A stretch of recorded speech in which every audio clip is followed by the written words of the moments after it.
அத்தனை கேள்வி வேற யாருக்கும் தெரியாது. ஒருவருக்கும் தெரியாத நாமம். சொல்லுங்க, ஒருவருக்கும் தெரியாத நாமம். ஓகே, புரிஞ்சுதா? இந்த ஒருவருக்கே தெரியாத நாமத்தை குறித்து நான் என்ன பேச முடியும்? அதனால நான் அதை பத்தி பேச போறது இல்லை. ஏன்னா எனக்கே தெரியாத அந்த நாமம்.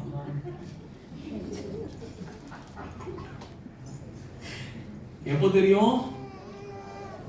எப்போ நான் பரலோகத்துக்குள்ள நுழையணும் அன்னைக்கு கேட்டு உங்களுக்கு சொல்றேன். என்ன சரி, இரண்டாவது நாமம் 13வது வசனத்தை வாசிங்க.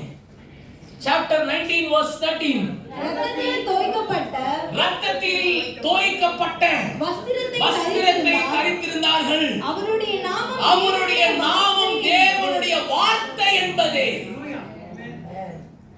இரண்டாவது நாமம் என்ன?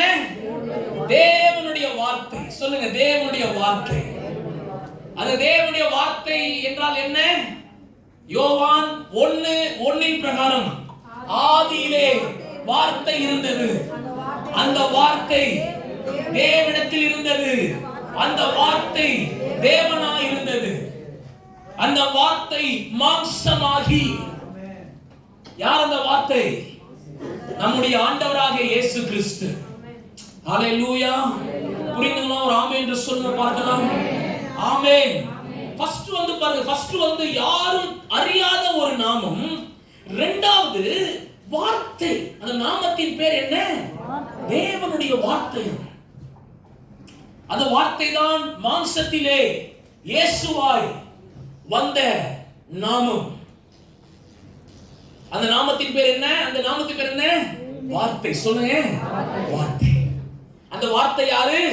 நம்முடைய ஆண்டவராகிய இயேசு கிறிஸ்து. ஏனென்றால் அந்த வார்த்தை தான் மாம்சத்திலே வெளிப்பட்டார். முதல் முறை அவர் வெளிப்பட்ட பொழுது, when he came for the first time, முதல் முறையில் இயேசு வெளிப்பட்ட பொழுது அவர் வார்த்தையாய் வந்தார். அந்த வார்த்தையோடு என்னென்னலாம் இருந்தது அப்படின்னா, எல்லாம் சொல்லுங்க, கிரேஸ், கிருபை.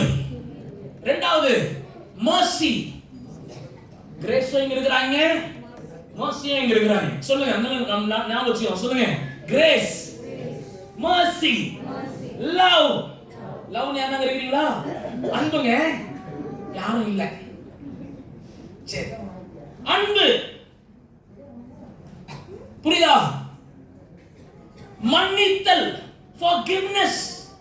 அதனாலதான் யாரெல்லாம் முதல் முறை ஆண்டவராக இயேசு கிறிஸ்து வார்த்தையா வந்தாரே, அவருடைய நாமம் என்ன? தேவனுடைய வார்த்தை. மறந்துடக்கூடாது. என்ன சொல்லுங்க? தேவனுடைய வார்த்தை. இரண்டாவது நாமம் என்ன?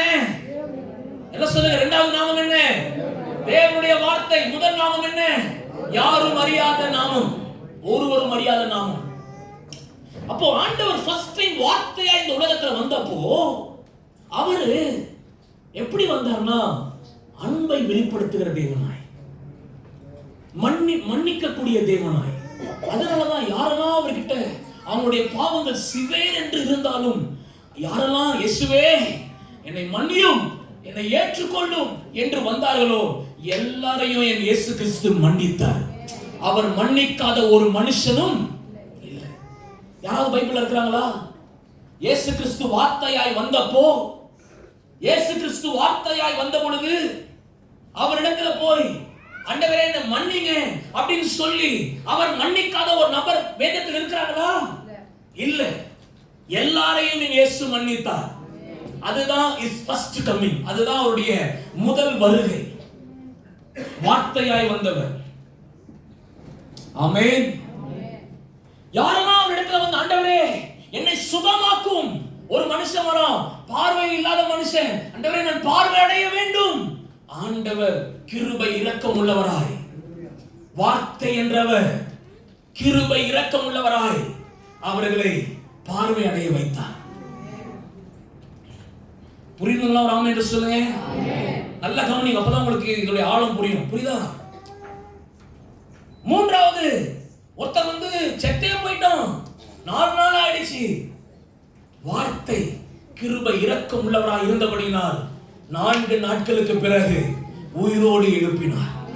கண்ணீரை காண்கிற தேவனாய் இருந்தார். இரக்கமுள்ள தேவனாய் இருந்தார். அதே தேவன் இன்றைக்கும் இரக்கமுள்ளவராய் இருக்கிறார். உங்களுடைய கண்ணீரை காண்கிறவராய் இருக்கிறார்.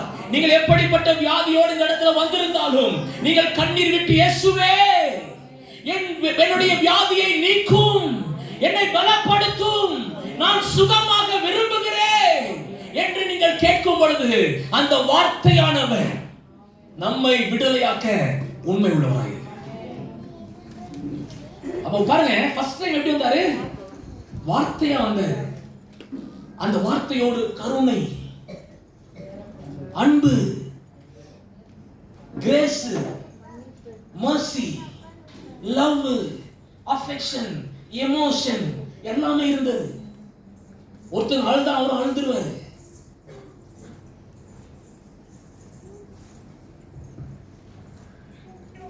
உள்ளத்தின் ஆழத்திலிருந்து என்ன மன்னிங்க. ஒரு ஸ்திரீ, விபச்சார ஸ்திரீ, ஆண்டவரிடம் மன்னிப்பு கேட்கிறான். உன் பாவங்கள் மன்னிக்கப்பட்டது என்று சொன்னவர். எவ்வளவு பெரிய பாவியாக இருந்தாலும் அவரால் மன்னிக்கப்படாத பாவி ஒருவரும் இல்லை. மன்னிப்பு கேட்டு இருந்தால் யூதாஸ் மன்னிக்கப்படல.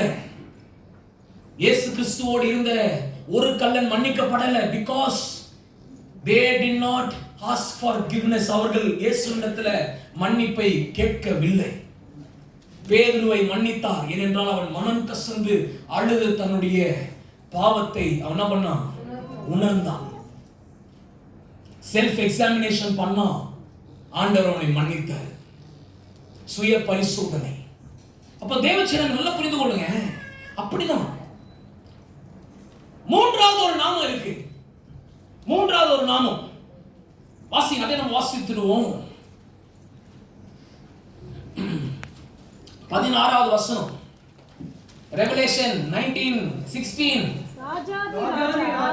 ராஜாதி ராஜா, கர்த்தாதி கர்த்தா என்னும் நாமம் அவருடைய வஸ்திரத்தின் மேல் அவருடைய தொடையின் மேலும் எழுதப்பட்டிருந்தது. ஆமென். மூன்றாவது நாமம் எல்லாம் சொல்லுங்க. ராஜாதி ராஜா, கர்த்தாதி கர்த்தா. இந்த டோனை கேட்கும்போது எப்படி இருக்குது?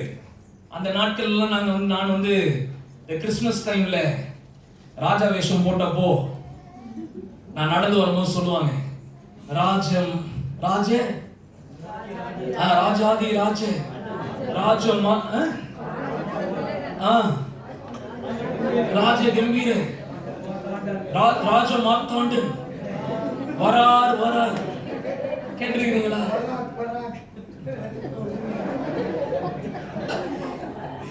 கேட்டிருக்கிறீங்களா? அப்பெல்லாம் அந்த வாழ்ந்தாங்கல்ல அந்த ராஜா ஏரோது, எவ்வளவு ராஜாக்கள் இருந்தாங்க நாட்கள்ல. எல்லா ராஜாக்களை காட்டிலும் பெரிய ராஜா. அதனாலதான் வேதத்துல சொல்லப்பட்டிருக்கிறது. இங்கிலீஷ்ல கேட்டு பாருங்க தெரியும். He is a king of kings.